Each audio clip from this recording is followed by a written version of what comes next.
మూసీని నిజంగా శుద్ధి చేయాలి, మూసీలోని మురికిని పారదోలాలంటే నువ్వు ఎస్టీపీలు ఫాస్ట్ గట్టు, గోదావరి నీళ్ళని తెచ్చి కాళేశ్వరం నీళ్ళని తెచ్చి మూసీలో నీళ్లు వెయ్యి.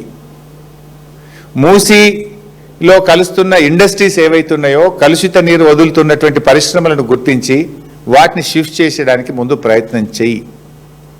ఇది చేయకుండా ఇవాళ 10,017 ఇండ్లు గులగొడతా అని చెప్పి ఇది గవర్నమెంట్ ఇచ్చిన గెజిట్ నోటిఫికేషన్. మూసీ పేరిట రేవంత్ రెడ్డి ప్రభుత్వం ఇచ్చిన గెజిట్ ఇది.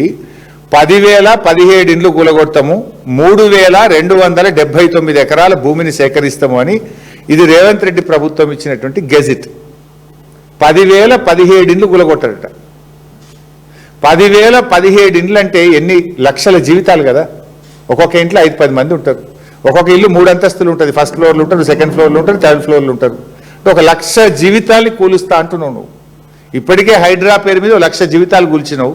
ఇప్పుడు మూసీ పేరు మీద ఇంకో 1,00,000 జీవితాలు కూల్చడానికి నువ్వు తయారైనవు.